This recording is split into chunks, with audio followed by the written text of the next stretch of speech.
A quick note before we begin.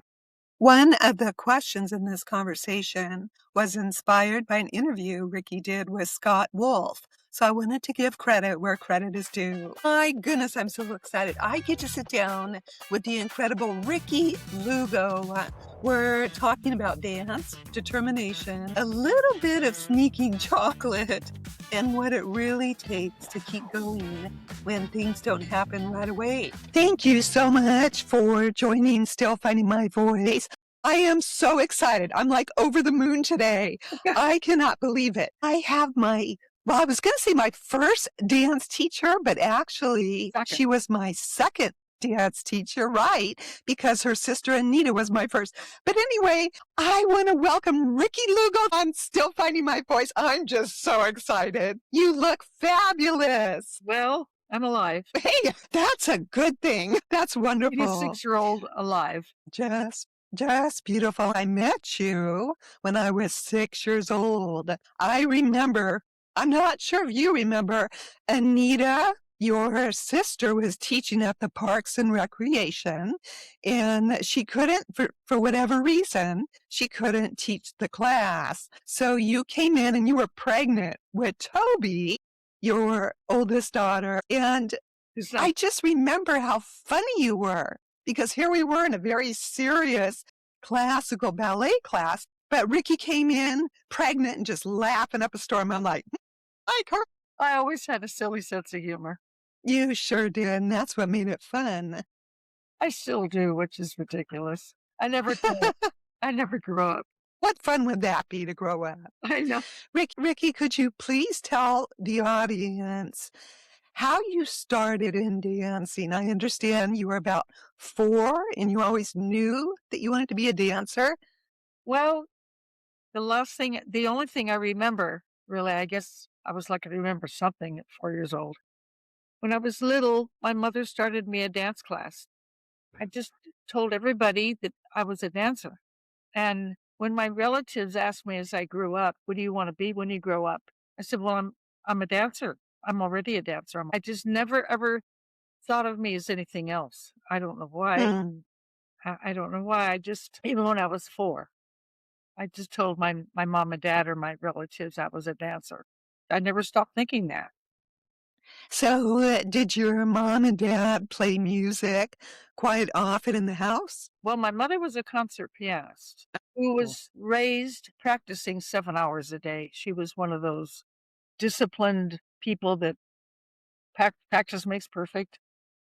So my whole life, my mother made me practice an hour a day minimum before school. So I had to get up really early. And when I was in high school, when we had to be there like at 8 o'clock, before I could even get ready or have breakfast, I had to practice an hour. So I was up like Wow. 5 o'clock every morning, and they put linoleum down on the garage floor, and I'd go out with my little alarm clock and my music, and I think I had a record player of the old retro records, and I Right. had to practice for an hour before I could even come in and get ready for school. And Wow. I remember when I started when I was 4, and I really worked at it hard because I had no choice. My mother made me. Yeah, I was really strong, and so even though they knew I was taking from my aunt, she knew that you shouldn't go on point till you're 10, but they put me on point at 6. And for those of you that aren't sure what point is, that's ballet on your toes, wearing toe shoes. Yeah. Well, yeah, some people would know what I'm talking about. But my mother made me do it at the bar for a year. I could not leave the bar. And she Now, served not the drinking bar, Rikki. We're talking about a ballet bar, right? later. Go ahead. And she would stand over me with a yardstick. And if I wasn't pulling up enough, she'd smack my leg with a yardstick. No kidding. But she was used to the old ballet teachers with a stick, which I had also when I took from Ernest Belcher, who was Marge Champion's father. He was amazing, but he was old-fashioned. But he was so cute because he was very old, and he had his posture was slumped over and a little pot belly and a little chin that kind of wobbled, but he had his and then he'd say, "Stop working so hard," and his leg would take him up and go straight up. "See how easy?" And we'd all go, Oh He my could still have goodness. an extension and hold his leg up, his old Wow. no, he was Mhm. amazing. But my mother used to drive me to his classes after school when I was in high school in LA. But before that, I practiced in the morning an hour for ballet, and then in the afternoon, if I wasn't taking a class somewhere, I had to practice my Spanish and Spanish dance and my Hawaiian and my tap. Wow, you did so many different styles Because my of dancing. all of those styles, but they came in handy. Certainly. But it was just my whole life was just dance. But my mother said, "If you don't practice, we're stopping." And of course, that kept me going. I didn't want to stop. But when I graduated from high school at 16, I auditioned for American School of Dance. You had to audition to even be accepted there. And then they had classes 1, 2, 3, and 4. And I went into 3.5 right out of high school. I was studying with Eugene Loring, who was a very famous choreographer at the time. That was back in the 50s. Wa I graduated in 56. wow, But then my cousin was Lola Montez, who was a very, very well-known Spanish dancer. He was her a partner. beautiful woman. Yeah, you knew her. You took from her. Yes, I studied flamenco dancing. And my cousin Sonny, who was her dance partner, got me an audition with her, and she accepted me. But I was the baby of the company, you know. So we traveled by car in the winter. She had no chains on her tires. Oh, shoot. And she was very frugal, really handled her money well. She was really fun, but I was the baby, so she made sure that I was in with my roommates. I had 2 roommates on tour, and the funny thing was she thought I was all tucked in, and after everyone was asleep, I'd hear a knock at the door, light knock. It was my cousin. He was in his Oh. 20s, and I had to answer the door, and he said, "Wanna go to the bar?" I said, "Yeah." So he took me to the bar, and we closed the bar at 2 in the morning, and none of them Uh, knew it, except the next day, Lola would say, "Why are your eyes so bloodshot?" so your cousin would come and take you to the bar? That is too funny. It was funny, but she had no idea, but we had a great time. That was tour when I got back. I was rehearsing with Greco, and Carmen Amaya used me a couple times for her gigs when she needed a dancer. Lola would loan me to her, and so Wow. Carmen, and then I didn't perform with Greco, I was just rehearsing with him, but I got the I went to an audition and got the show of the tour of Can Can. There was a replacement from the New York company, and I got in that, so we toured with Can Can. So I didn't get to really perform with Greco, but I did rehearse with him. But so How fun. that was kind of my my spa growing up, I was almost all Spanish dance, you know. My first Right. my first job when I was 13 was at La Golondrina restaurant at Alvarez Street, and I Oh, would, on the weekends, dance for the dinner shows when I was only 13, but they paid me $13 a night. that's beautiful. That was probably a lot of money back then. Well, they gave me $1 for every year I had lived. It's fun, Oh, I see. but $13, 13 years old. I Yeah, got makes free sense. dinner too. My mother and I. Oh, that's always good. I love that. Yeah, and Love that.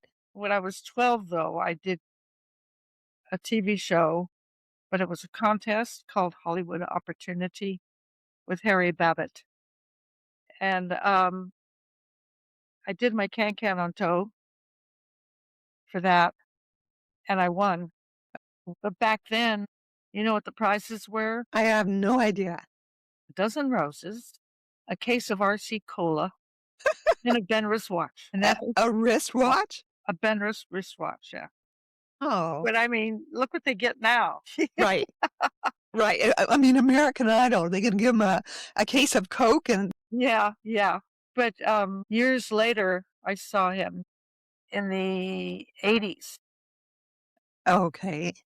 He came to see one of our shows at the San Gabriel Mission, and, I didn't think he'd remember me, but I went up he was in the box seat, I was told. I went over to say hello to him, and I said, "I wanna let you know, I just wanna say hello and that I did a show with you, 1952. Your come to Hollywood Opportunities is up." And I said, I know you don't remember me because that was a long time ago and you had a lot of people. I did a can-can on toe and I won. He said, "Oh, I remember that." He said, "You're the one that told the audience on live TV that the can-can dancers didn't wear any underwear." Oh, that was many years ago. That Yeah. wasn't you, and that He wasn't the said rest of us. he said, "That's why I never forgot you." That is too funny. Oh my. Oh my.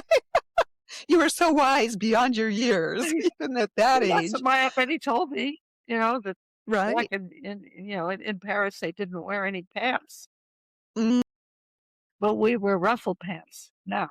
that's right. We wore And ruffle pants. Even in yeah, Vegas in the Moulin Rouge, yeah, we wore ruffle ruffle pants. Thank you pants. for establishing that. The audience is like, where's this story going? My can-can started early. So I became kind of then my very first movie that I ever got that's how I got into the union, was can-can. So I just kind of been a can-can dancer a long time. And you were too. Yes, I love the can-can, the way you taught it to us, the costumes, because I have so much energy, Ricky, and the can-can really helped me because I'm kicking and tumbling. Forget Loved when you it. went to the audition for the can-can show in Vegas, you had a broken elbow and you tumbled I did. with a broken I elbow. did. I had a fractured elbow, and I wore a long sleeve leotard, Yeah, and I did a one-hand walkover when they needed tumblers yeah. during the audition. And the interesting thing, Ricky, is there were about 150 women that auditioned. They only picked 2, and I was one of them. Thanks to you. Thanks to you and all the training. That is great. That was wonderful. And I It remember in the certainly show was. eventually, there were 6 or 7 of you girls from our company that got that. Right, right. Lisa and Barbara and, several. Yeah, I was really proud of you. And the Thank you. fact that you wanted it badly enough to do that, that's like me when I auditioned for the ballet dancer spot in, Ice Capades. I had a fractured ankle because I was jumping rope on a pogo stick the day before, Oh, my heavens. and I jumped off and landed where the grass meets the driveway and cracked my ankle, and I went Ooh, to the hospital. It was just a hairline fracture, but it hurt like hell. But the next day huh. was the audition on point to that with Eugene Loring from American School. I wanted that job so Wow. badly. I just did it.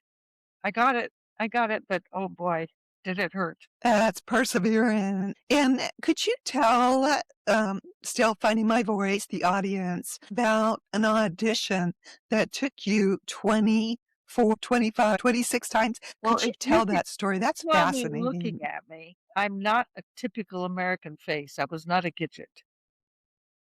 Okay, I was not all American looking.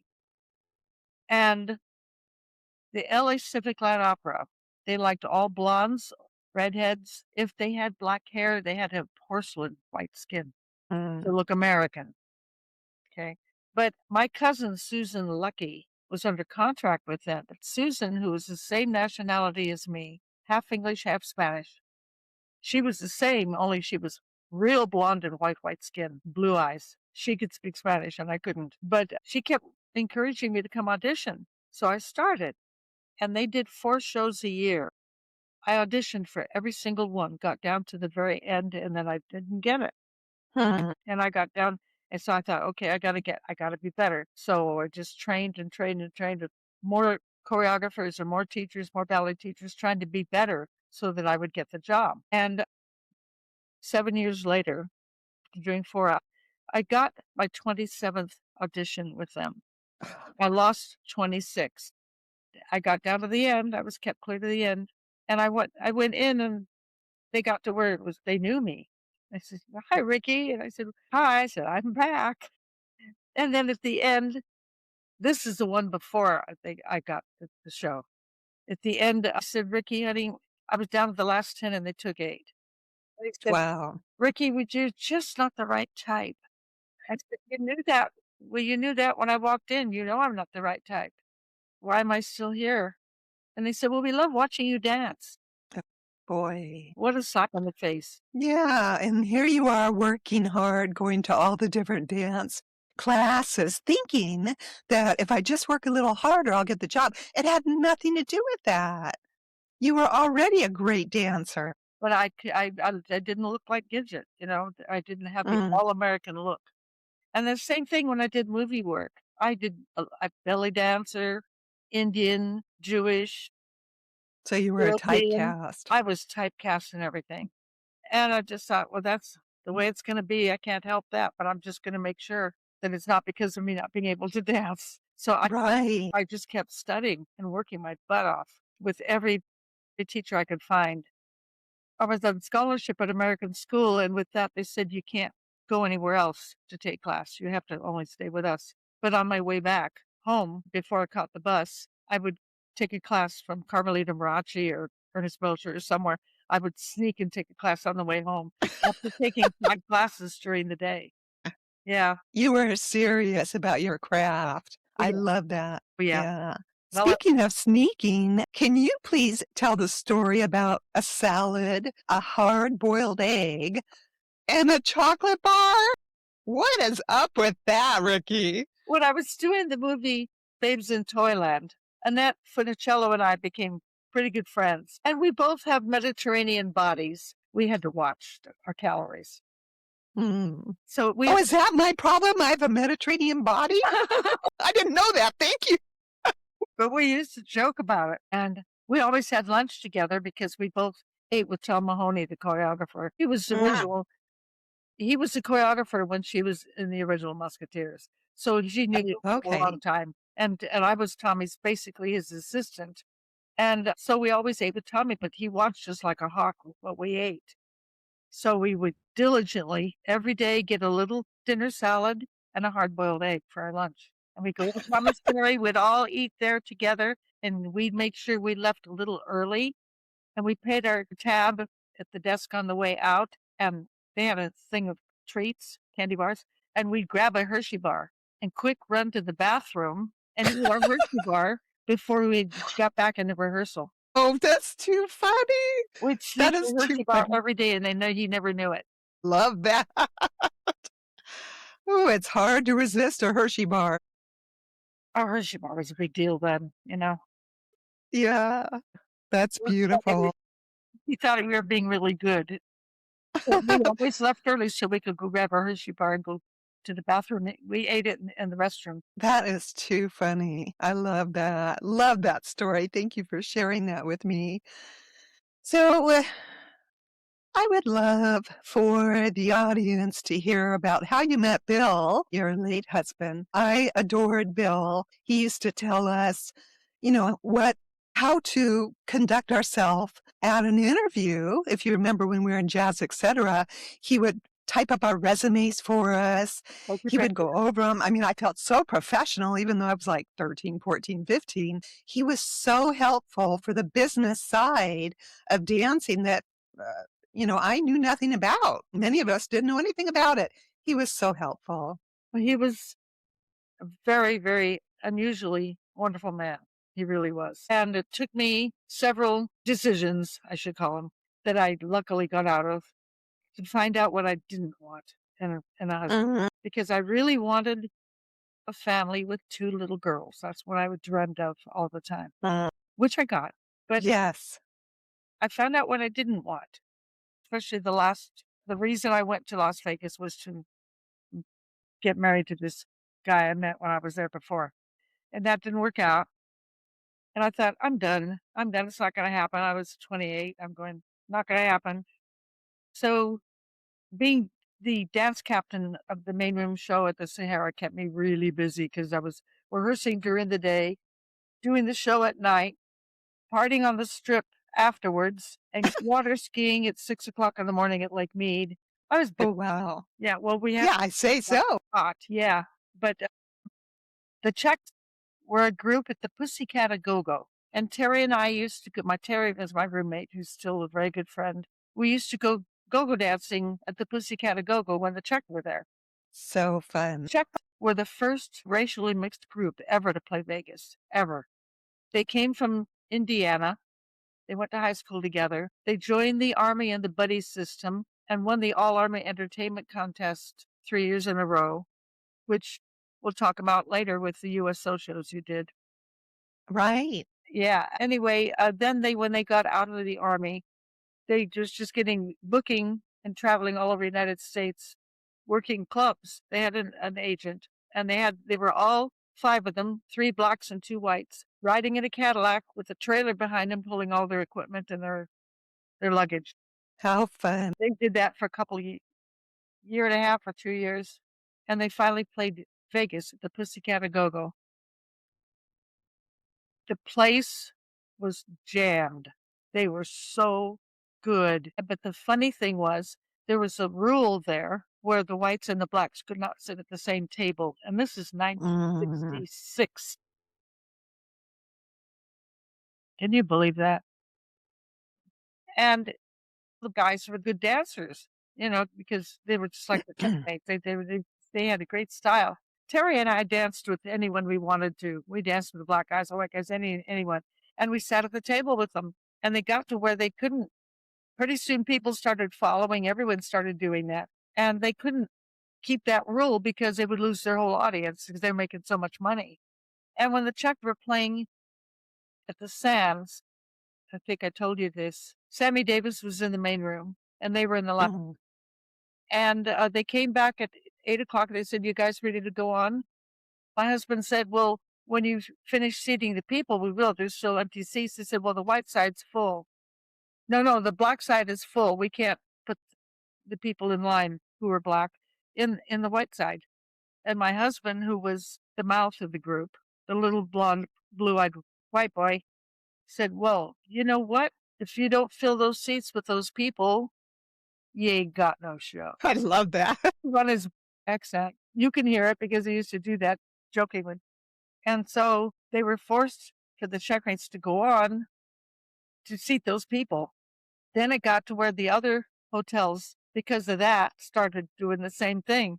And they kind of broke that mold. And Sammy Oh. used to go on stage in the main room and say, "You got to go see the Checkmates because those guys, I can go in the front door now. I'd have to come in through the kitchen." But he'd make jokes about it. And it was hitting the newspapers. I've got still some of the old newspaper articles of how that happened. So they pretty much changed Las Vegas. They were so popular. They were so good.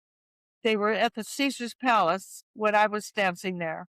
And every dressing room, we talked to other dancers on the Strip, had a calendar up on the wall when the Checkmates were in town. And it would be Checkmates when they would be in town again. They would mark Okay. out, so we'd be waiting for them to come back. They'd be there for a while, then they'd be gone for a while, then they'd come back. And everyone went there. They had lines out the door trying to get in that lounge. Wow. Then when certain stars like Woody Allen and different ones were in the main room and they weren't filling the main room, they brought the Checkmates into the main room to open the show from the Oh.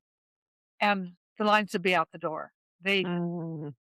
filled that room. So they had 2 shows in the main room, then they would do 3 shows in the lounge, 1:00, 3:00, and 5:00 in the morning.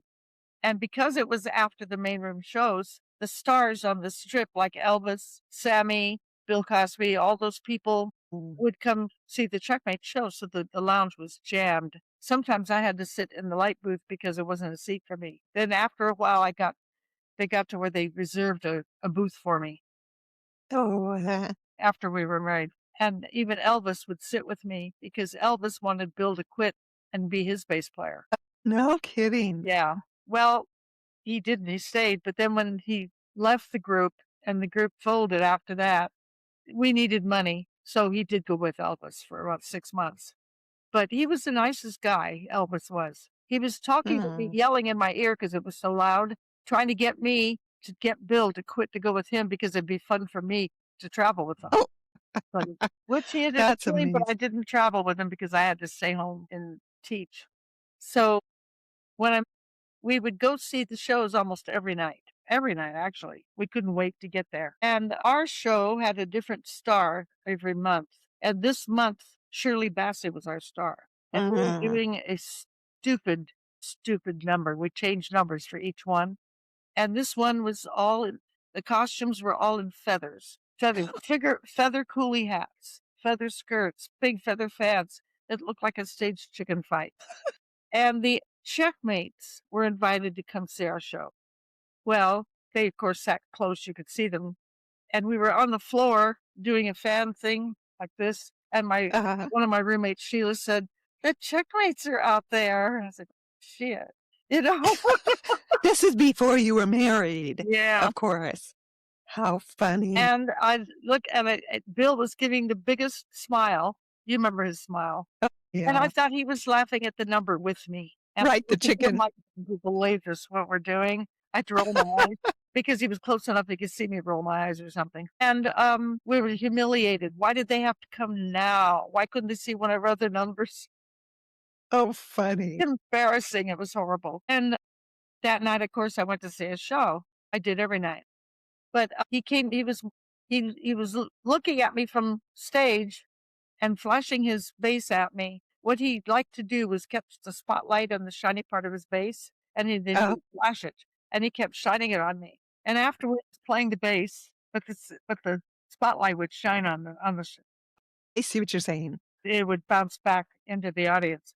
And he came up to me after the show, and he said, "You're having way too much fun." I said, "I am, yeah." Then he came walk back around again, and he took my hand and he said, "I think you look just like a girl I saw on the Shirley Bassey show tonight." I said, "Well, that was me. I was there." And then after he let go of my hand, I smelled my hand and his cologne, Royal Briar, which they don't make anymore. I told Tara, I said, "Oh my God, he smells good. I think I'm in love." I jokingly said that. And I then he love came back. that. We stayed for all three shows, of course. And he came back after the second show and he said, "Would you like to go to breakfast after this?" And I was shocked that he would ask me to go to breakfast. He just met me. I said, "Well, okay." And I said, "Terry and I will come with you." He said, "Okay." He said, "Well, I just have to, I have a date, but I'm going to break it." I said, "Don't do that. That's not nice." I said, "I'll see you tomorrow. I'm here every night."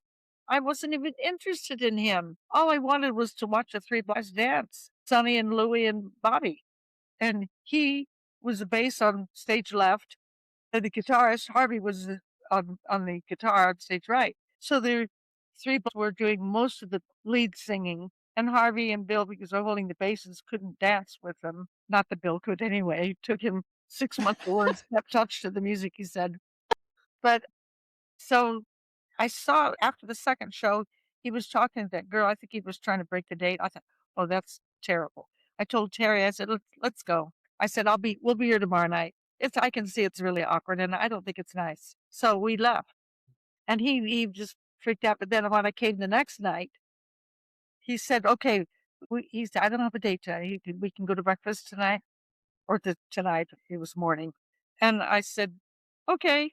And so he said, "Well, Jenny," who was another one of my roommates, there were four of us, Oh, and two children living together. He said, "Louie and Jenny are going to join us." I said, "Oh, good." Then another couple. That's Louie was the drummer, and he said, "Well, we're going to meet. We're going to meet at my apartment. He and Jenny are going to meet us there, so we'll go wait for them there." I said, "Okay." And I said, "Well, we were just talking, sitting in the living room, going, why don't you tell me something about yourself? Where'd you guys come from and how'd you start and the whole thing?" He said, "Well, first of all," he said, "I write poetry." I said, "Yeah, sure you do." that's what they all say. He said, "No, no, really, I do." "Yeah." I said, "Do you have any I can read?" He said, "Yeah." "Okay." I said, "I'd like to read something." And he said, "Well, I have it in my room." He said, I don't want Louis to see it. I don't want him to know I do it." I said, "What?" He said, "Because Louis and Jenny hadn't arrived yet." And I said, "Well, if you think you're going to get me in bed, you're wrong because I don't play those games." Okay. That's He said, "No, right. no, no, You no, were honest. straight. That's not my point. The point is I don't want Louis to see that that I've written poetry." Louis is Yeah. kind of a tease. So I said, "Okay, you promise?" He said jokingly, and he said, "Yeah, I promise." And so we went and sat at the foot of his bed, facing the dresser that had a big mirror. And he gave me it was a whole tablet. And I started reading. I read it read the first page, and I went, "That's really nice." He said, "There's more." And then I looked, and the whole thing was full of poetry.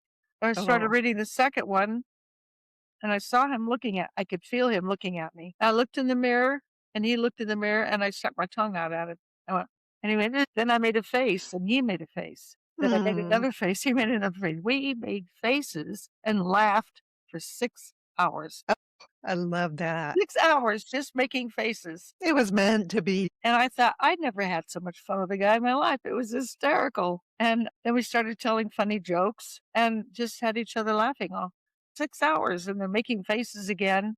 It was so funny, but we never got to breakfast. Jenny and Oh, Louie, they had a bathroom between their rooms. There was a living room, then his bedroom, then the bathroom, then his bedroom. And they shared the bathroom. Well, I guess he and Jenny weren't making faces. I guess they were in his room. And Jenny told me that Louis said to her, "Man, you have to get that girl talking about me." oh. I could hear was just laughing.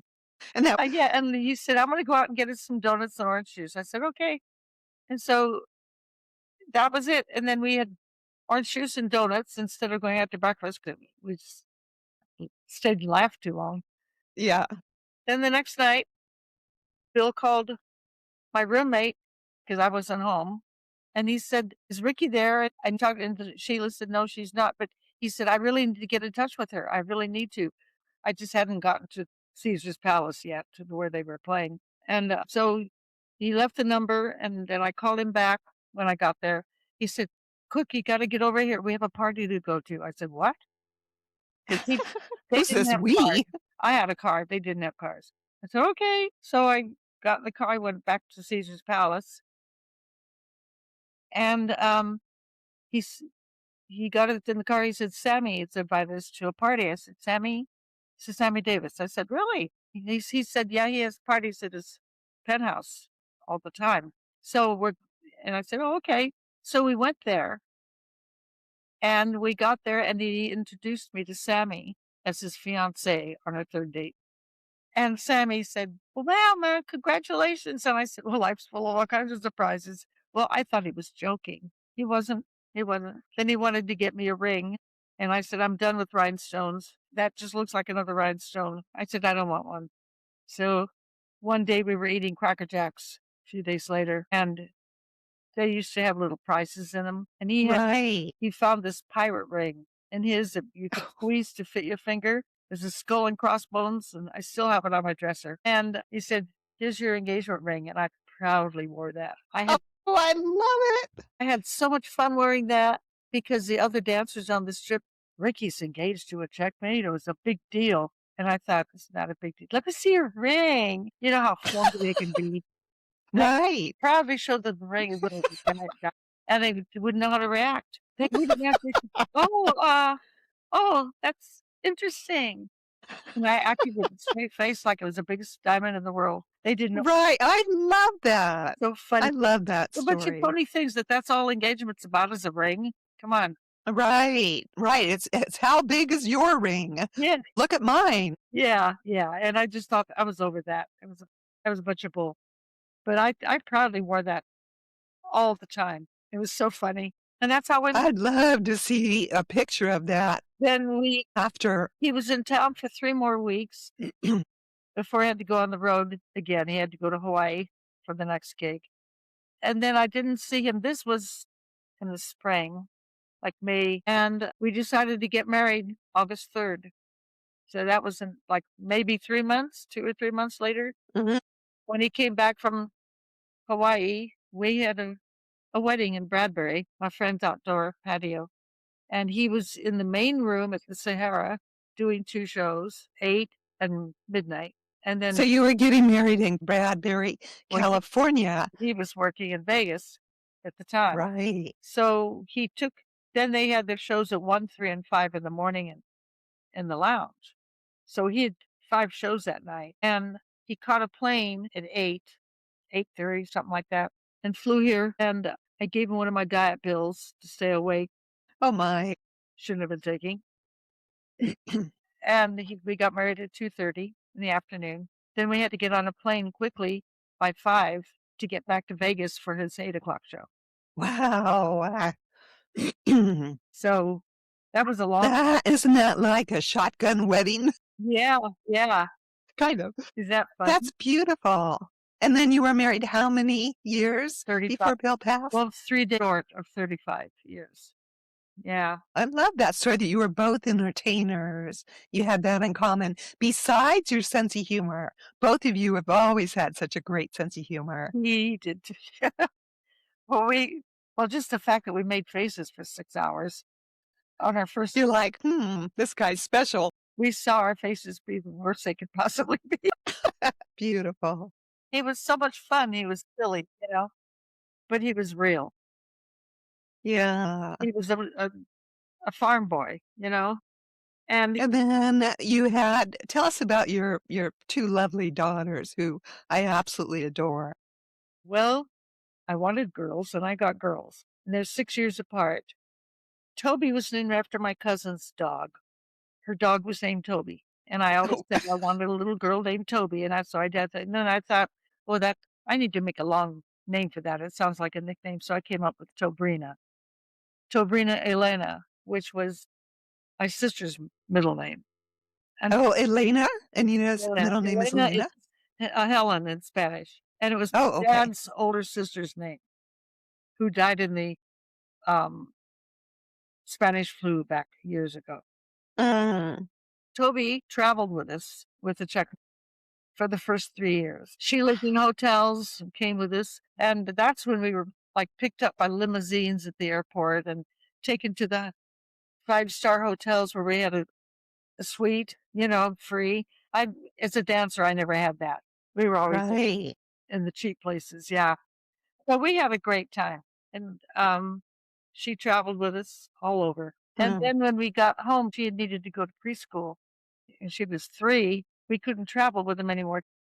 And he went to Australia for 6 weeks on a gig, and so we didn't see him for 6 weeks, and she was sitting at this booth here in her little booster seat having breakfast, and she said, Mommy, we finally lost Daddy this time, huh?" I said, "Honey, mm. what do you mean we lost him?" She said, "Well, he's not here anymore, so we lost him." I said, "No, we Oh, didn't lose him. He's coming home." I thought it was so cute. Bill called me, or I called him that night to tell him what she said, and it was dead silence on the other end. I said, "Don't you think that's cute?" Yeah. Well, oh. little did I know, when he came home, it was another 3 weeks before he got home. He got off, I picked him up at the airport, and he said, "Well, I quit." I said, "What? What do you mean you quit?" He said, I said, "We've got a house, a cat, a dog, and a baby, and a car." I said, "What are you gonna do?" He said, "Hell, I don't know, but when my kid thinks she lost me, it's time to hang it up." So he was the first So touching. What a superstar. he was the first one to leave the Checkmates, and I was devastated. I wanted him to stay with the Checkmates. He said, "No, I'm gonna be a father. I've wanted this my whole life, Oh, but I'm gonna be a father." Well, we oh. struggled because he wasn't trained to do anything else. From high school on up, he just played the bass. Now, I remember him selling encyclopedias, didn't he? Yep. He sold encyclopedias. He sold life insurance. Then, when none of that worked out really well, he had to go with Elvis. Elvis finally got him. And he was gone for 6 months traveling with Elvis.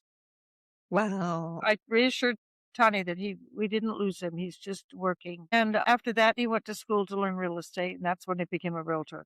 But it was a big transition. We had some hard times. Oh, I could imagine. Whole life is like me being a dancer. I'm not trained for anything. I couldn't get a job. Right. Couldn't stand typing in high school. It drove me crazy, all that click-clacking. It's quiet. It Yeah. wasn't back then in the '50s. And Ricky, this is exactly why I started still finding my voice. Because as you know, when you train as a dancer and it's your whole life, it's what you love, your body speaks for you. Yeah, So, that's just, you went out there, you did your show and you were in shape, you worked hard. yeah, But once that career was over, Ricky, I don't know if you experienced this, but for me, after 23 years as a professional dancer, pouring my heart and soul into it and loving it, same thing. I'm like, okay, now what do I do with my life? So I waitressed, hated it. Every job I did, administrative assistant, I was like, okay, I got to bring in the money. There's nothing like dancing. So now that my body can't talk anymore, it's my voice has to learn how to talk. And that was a really tough transition for me. it's very hard for all of us. It really is. I mean, I wasn't what office would hire me? Not Mm, any. It was just really, really hard. So luckily, I started teaching when I was 12. I started teaching because I wore out my toe shoes. Every month, I wore out a pair of toe shoes because I had to Expensive practice. back then. I had to practice. Well, back then, it was expensive. You know how much they were? $7.50. Now they're over $150 a pair. What? Really? 150, wow. Alice told me, she said that they're she said, "I don't know how the girls do it now that wear out their toe." We used to run over them with the car, right? With the tires, we used to run over them so the box and the Yep. toe shoe would soften up. Yeah. But I wore mine to work. I liked them when they were almost worn out because my feet were not pretty. They were not arched pretty, but they were strong. My feet were Mm. strong, so I loved it when they were squishy and I could push the toe in and, make it soft. I never could get used to the feeling of point shoes. I loved doing it because you were teaching it, and Richard Monahan was teaching the ballet, but boy, deep inside, Rikki, I was smiling, but going, "Oh, these feet are killing me." It's so unnatural. But I felt more at home on pointe shoes than I did bare feet. I did it so much. But I had to help Wow. my parents buy my toe shoes that I wore out all the time. So that's why I started teaching. So the first little group of girls I had was a group like for 4 years. I was 12 and they were 6. And out of that group of six girls, one of them was in the movie West Side Story, and the Oh. other one danced the White House for President Nixon with the Golden Horseshoe Show from Disneyland. That Oh. funny? Then I had a Mm. second group was with your group. I think it was your group was the second group of little girls as they grew up. You started, after my sister. And you became a pro and so did Letitia. Right, Lara Yep. and Marina Montenegro. Yep. And yeah. Oh my So God. many beautiful memories. But I just kept teaching in between my gigs all those years. And I learned how to teach from my Aunt Betty because when she would teach, she would have me lead the classes for her because she had so many students with the Arcadia. Oh, wow. She had like 300 students every Saturday. Wow. I learned from her how to teach, and then of course taking from all the other teachers. I kept learning how to teach as well as how to dance. Mm. Then when I had So I'm really curious, Rikki, how Toby started in show business. well, When did Toby have a love for show Toby business? wanted to audition for Barbara Carlton had done Sound of Music. She was one of our dancers I remember at the Barbara. music center, and they were looking for children for Evita, the next show to come up. And Barbara told us about it, and Toby wanted to audition. And I said, "Well, honey, how can I get you there? Because I've got classes." So I got somebody to sub for me. I can't remember, Laura Mychek, I think. So I Oh, took her to the audition. I said, "This is just for experience." I said, "Hundreds of little girls are going to be auditioning." They wanted 3 little girls and 2 little boys. And I said, hundreds of them. And I didn't know Toby could sing. Tony and Toby both can sing, but they think they can't. wow. Well, we went to the audition. We had no agent. We had no photo. We had no resume, nothing. And all the other little girls looked like they've been in the business for a long time with Right. their photos and resumes and they're being very Ooh. Toby just stood there looking around and she said, "You want to go home?" I said, Oh. "I brought you here. You are following through something you make a commitment to do." I said, "You can't just give up on things. I brought you here. You're going to go through with it." So little by little, they went in the room and sang by themselves. She could hear them through the door Uh-huh. pretty much. Then Toby went in and she was like so loud. She was really strong. And I went, "Is that her? Is that someone else?" You know? And then she came out and she came up to me and she said, "Mommy, I got it." I said, "What, honey? No, that doesn't work that way. It doesn't work that way.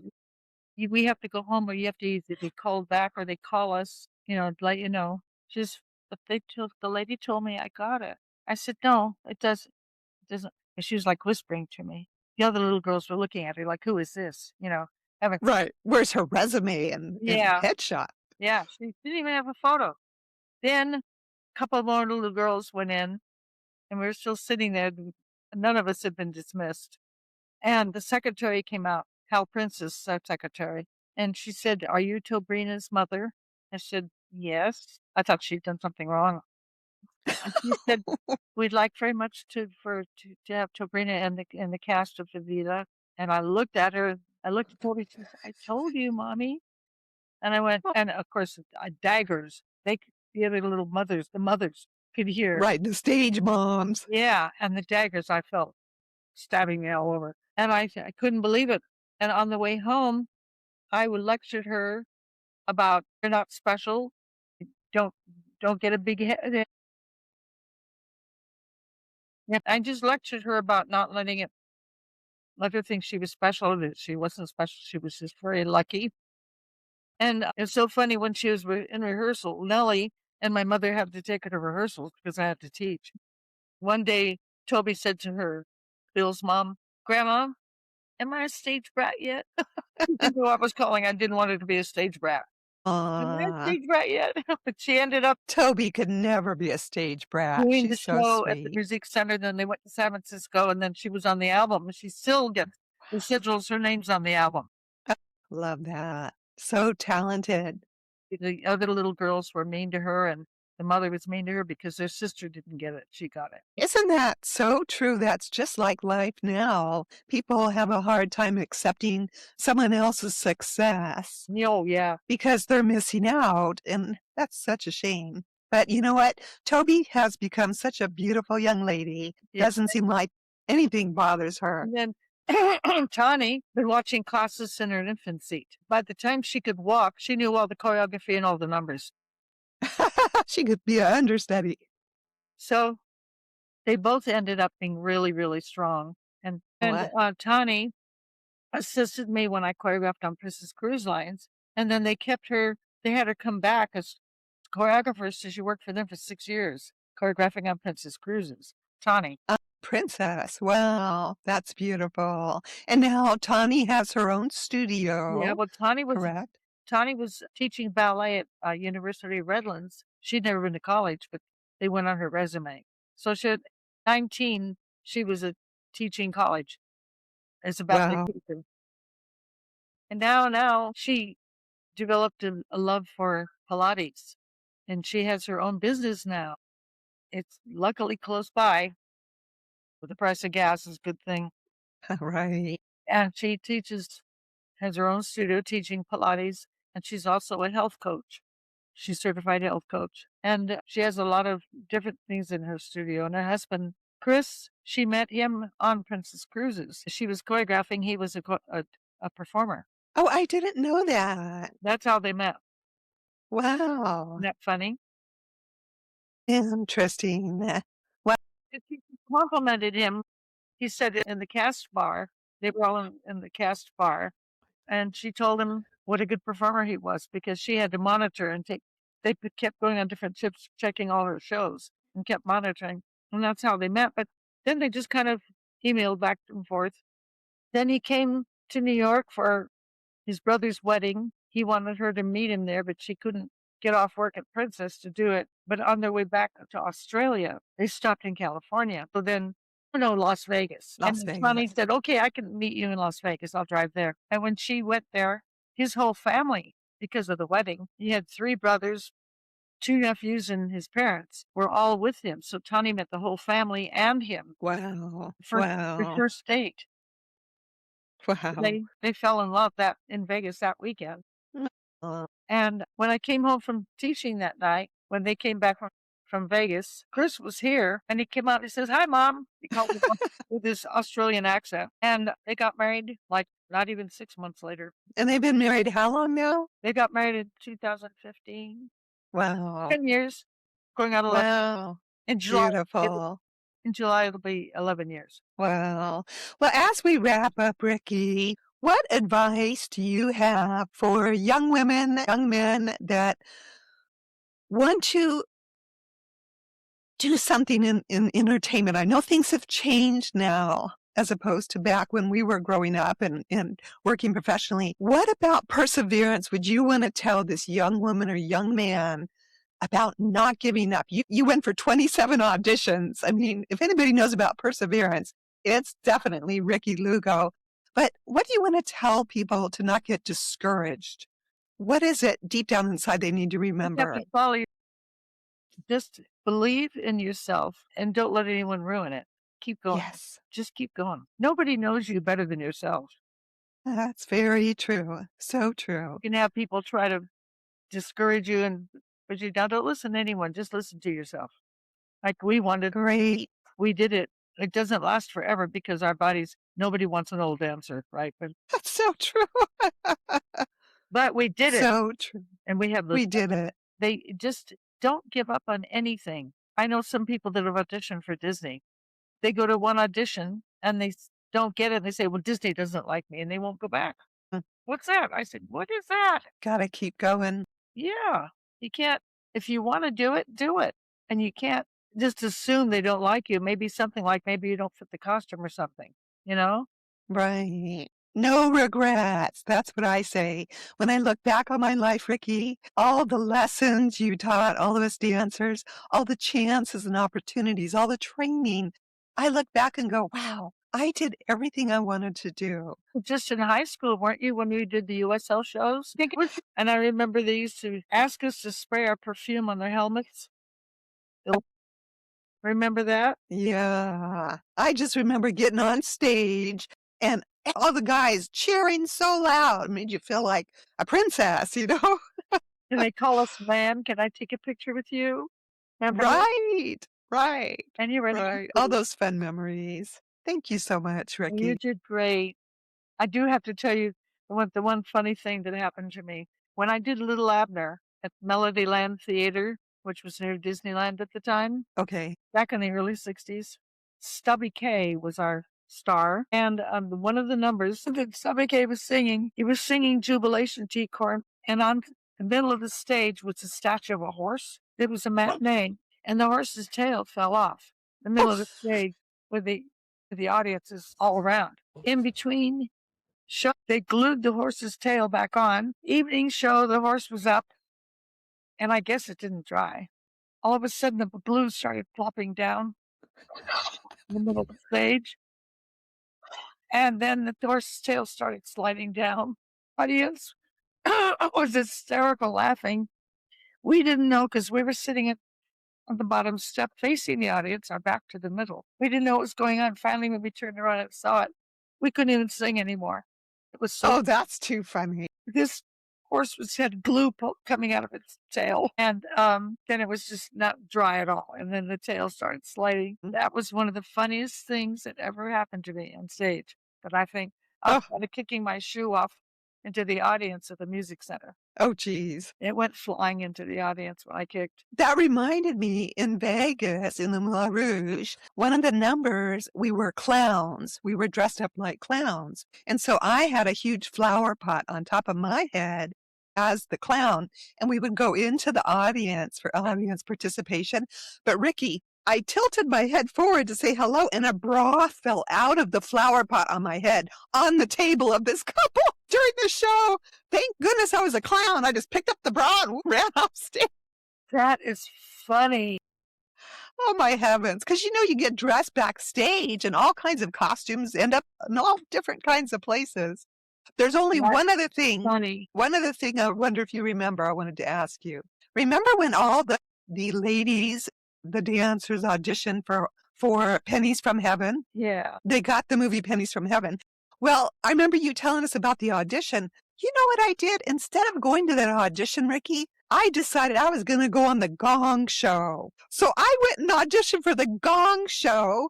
I don't know what I was thinking. I missed the opportunity to be in Pennies from Heaven, and I never got on the Gong Show. No, I did Carrito de la Cruz. I didn't know that. Oh my I learned that lesson. Oh my gosh. My goodness. That's funny. Well, thanks again. It's so much. And the main thing in my life was my big decision whether to go to Broadway or stay with Bill. That was hard. I can say the most creative thing I've ever done in my life, of all the shows I've done and everything, is having those two daughters. That was the biggest creation of everything. Today's letter is I for integrate. We just finished a lovely time together. what it's taught me is all this beautiful memories that I have of my past dancing career and the memories Rikki has of her dancing career and all the wisdom and knowledge that she shared on this episode. I have to take that and integrate it, put it together, the good and the lessons, and move forward. The past will not come back. It'll always be there. But there's so many wonderful memories and lessons. And when you integrate the two together and moving forward with your goals and your dreams, you know what? That's what makes a beautiful life. See you next time.